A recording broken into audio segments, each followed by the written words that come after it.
بسم اللہ الرحمن الرحیم۔ ألم تر إلى الذي حاج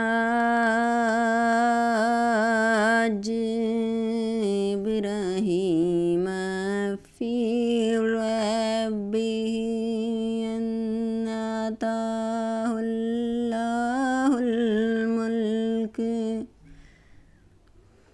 إذ قال إبراهيم ربي الذي يحيي ويميت قال أنا أحيي وأميت قال إبراهيم فإن الله يأتي بالشمس من المشرق فأتي بها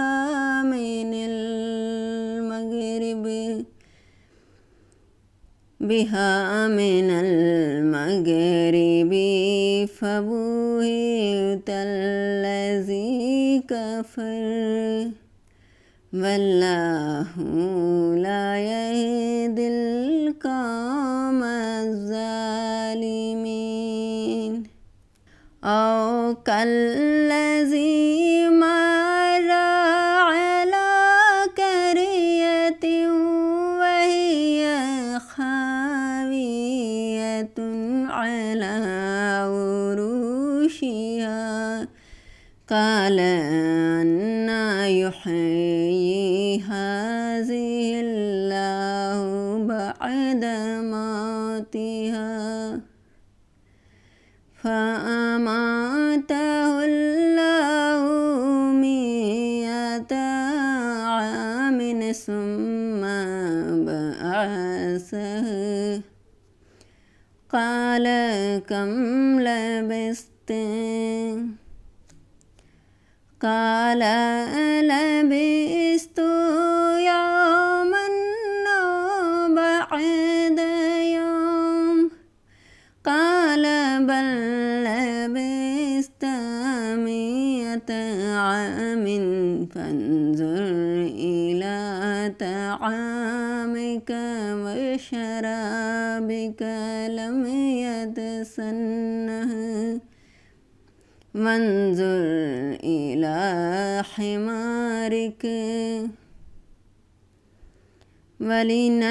ولنجعلك آية للناس وانظر إلى العظام كيف ننشزها ثم نكسوها لحما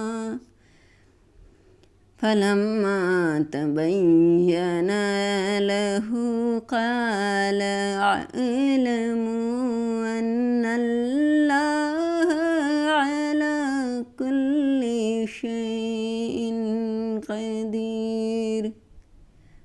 کیا تم نے اس شخص کے حال پر غور کیا جس کو اللہ نے سلطنت کیا دے دی تھی کہ وہ اپنے پروردگار کے وجود کے بارے میں ہی حضرت ابراہیم علیہ السلام سے بحث کرنے لگا؟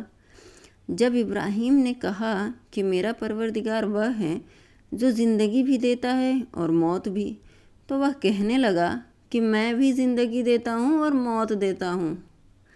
ابراہیم نے کہا اچھا، اللہ تو سورج کو پورب سے نکالتا ہے، تم ذرا اسے پشچم سے نکال کر لے آؤ۔ اس پر وہ کافر بھونچکا اور حیران ہو کر رہ گیا، اور اللہ ایسے ظالموں کو ہدایت نہیں دیا کرتا۔